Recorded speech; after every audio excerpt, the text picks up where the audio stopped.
Kalian tahu rasa sakit itu? Saat hati seperti diremas dan oksigen terasa hilang dari paru-paru. Bayangkan ini, setelah menjalani hubungan bertahun-tahun, merencanakan setiap detail masa depan, dari warna gorden sampai nama anak, tiba-tiba semua itu lenyap. Lebih parahnya, lenyap karena sebuah undangan. Undangan yang mencantumkan nama kekasih yang bertahun-tahun tidur di sampingku, tapi di sebelahnya bukan namaku. Aku melihat tanggalnya, dan seketika semua harapan yang kubangun runtuh tak bersisa.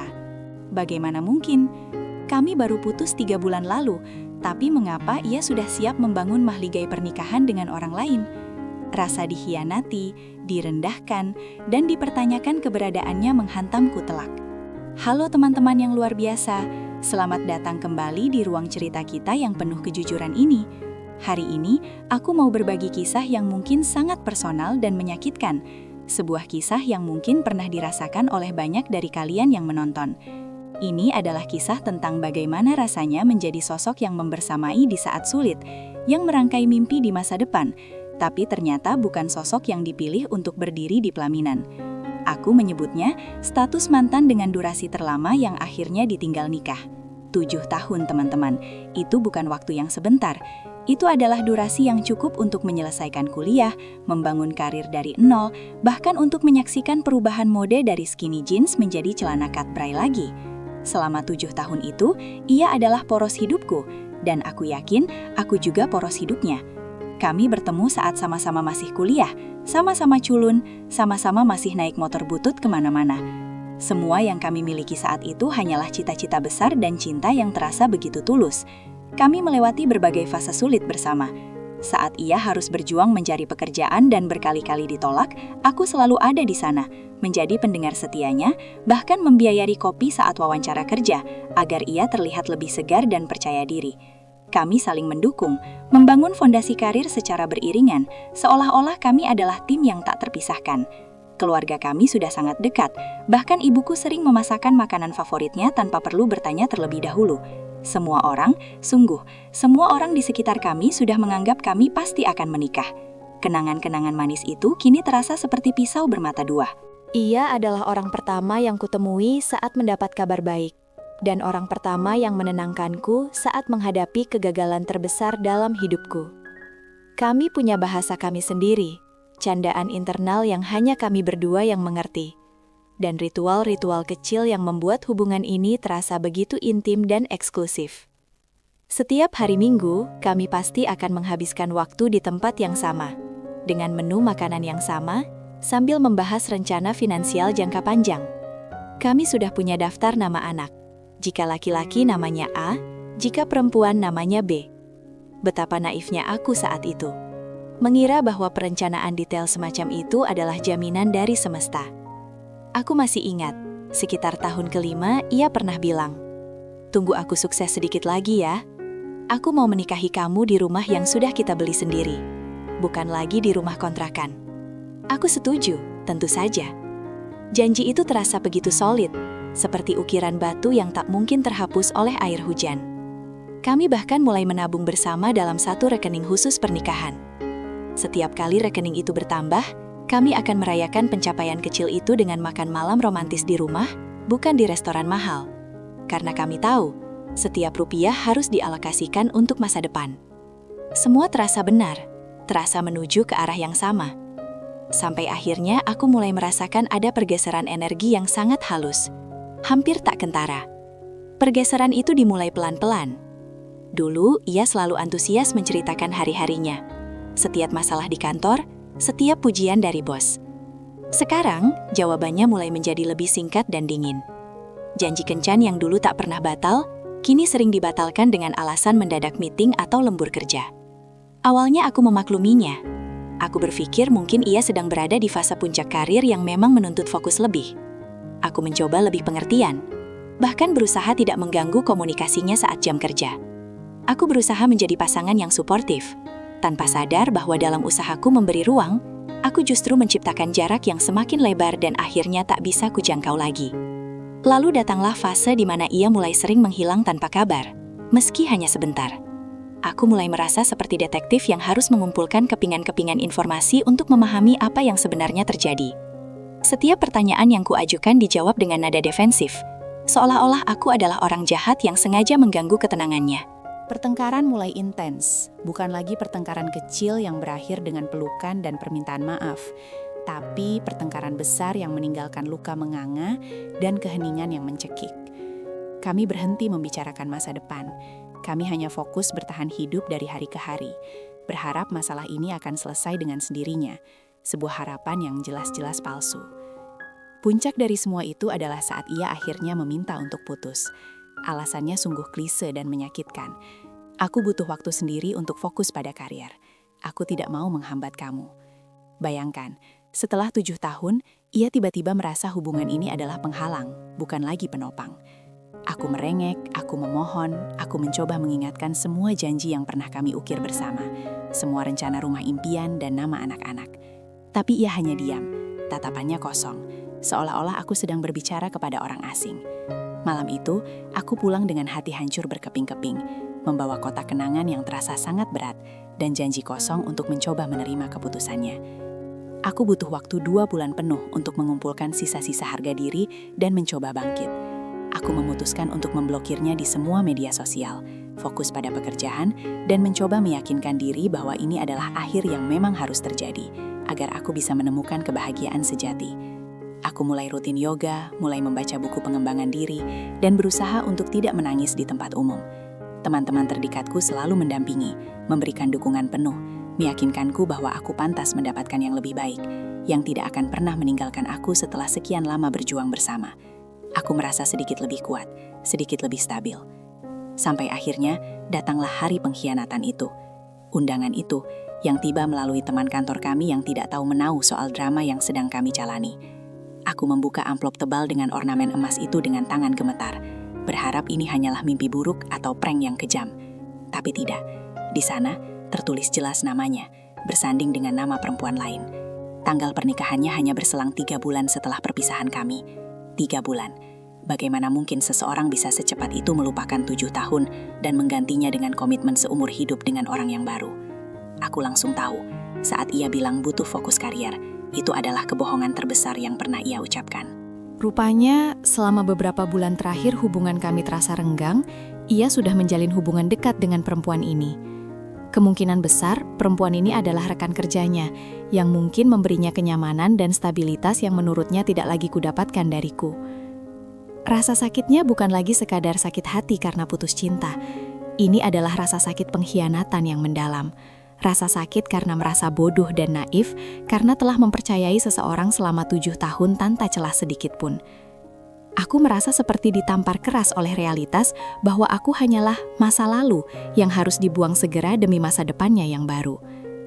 Aku ingat sekali, aku langsung lari ke kamar mandi, menangis histeris di bawah guyuran shower, mencoba membuang semua rasa sakit itu bersama air yang mengalir. Aku marah, aku benci, aku merasa gagal sebagai seorang wanita dan sebagai pasangan. Apa kurangnya aku? Apakah aku terlalu mendominasi? Atau aku kurang cantik? Atau aku kurang perhatian? Semua pertanyaan itu berputar-putar di kepalaku, membuatku hampir gila. Aku bahkan sempat terbersit ide gila untuk menghubunginya, menuntut penjelasan. Tapi untungnya aku masih punya sedikit akal sehat yang menahan jariku untuk tidak menyentuh ponsel. Masa-masa setelah undangan itu datang adalah fase tergelap dalam hidupku. Aku mengambil cuti kerja selama 2 minggu penuh. Aku tidak makan, tidak tidur, dan hanya menghabiskan waktu menatap langit-langit kamar, mencoba memahami hukum semesta macam apa yang memperbolehkan pengkhianatan sekeji ini terjadi. Berat badanku turun drastis, wajahku pucat pasi. Aku merasa seperti zombie yang berjalan, yang kehilangan jiwanya. Teman-teman harus bergantian datang ke rumah, hanya untuk memastikan aku tidak melakukan hal bodis. Mereka membawakanku makanan, memaksaku bicara, dan memelukku erat saat aku kembali menangis terseduh-seduh.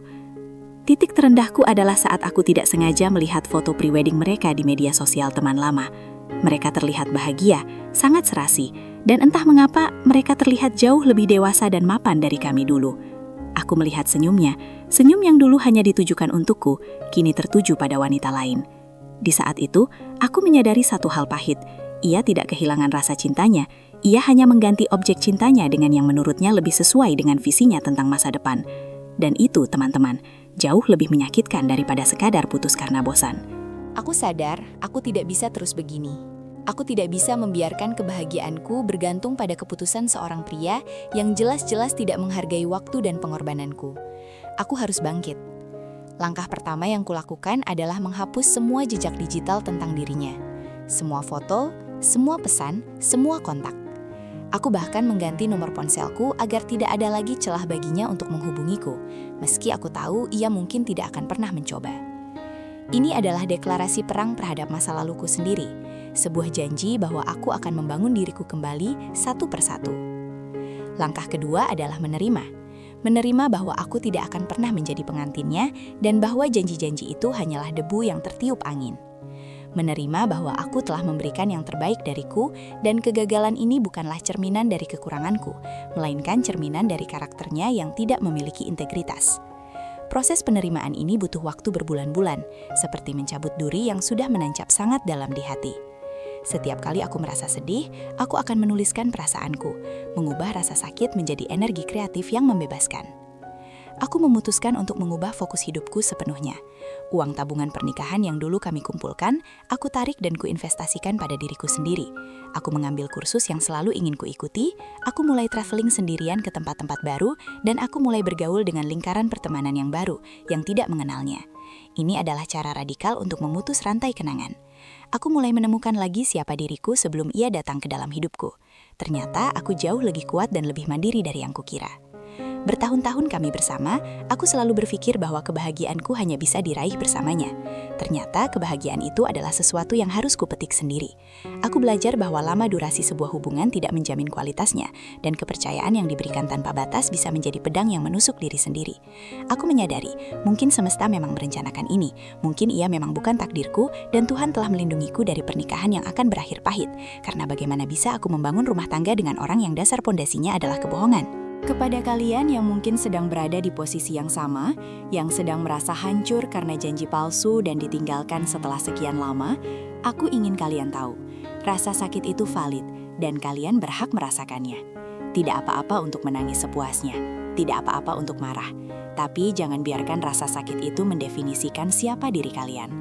Jangan biarkan pengkhianatan orang lain merampas masa depan yang sudah kalian rencanakan. Ingat, kalian layak mendapatkan cinta yang tulus, yang tidak akan pernah meragukan kehadiran kalian di sisinya. Aku belajar bahwa proses move on bukan tentang melupakan, tapi tentang menerima bahwa orang itu sudah tidak lagi relevan dalam kisah hidupku. Saat ia menikah, aku tidak datang. Aku memilih untuk merayakan hidupku sendiri. Aku pergi mendaki gunung, mencapai puncak tertinggi yang belum pernah kucapai. Dan di sana, aku berteriak sekeras-kerasnya, melepaskan semua beban yang selama ini kupikul. Itu adalah momen katarsis yang luar biasa, teman-teman. Momen di mana aku secara resmi mengakhiri bab lama dan membuka lembaran baru yang lebih cerah. Lalu bagaimana kabarku sekarang? Aku sudah pulih sepenuhnya, meskipun bekas lukanya masih ada, sebagai pengingat betapa kuatnya aku saat melewati badai itu. Aku sekarang fokus pada karir yang kucintai dan dikelilingi oleh orang-orang yang benar-benar peduli. Aku sudah berani membuka hati lagi, tapi kali ini aku lebih bijaksana dan lebih hati-hati dalam memilih siapa yang pantas mendapatkan waktu dan energiku. Cinta yang benar tidak akan membuatmu meragukan dirimu sendiri, dan cinta sejati akan datang pada waktu yang tepat, bukan hanya karena kebiasaan bertahun-tahun. Bagian terpenting dari semua ini adalah menemukan lagi harga diriku. Aku menyadari bahwa aku tidak butuh pengakuan dari mantan kekasihku untuk merasa berharga. Pengakuan itu harus datang dari dalam diriku sendiri.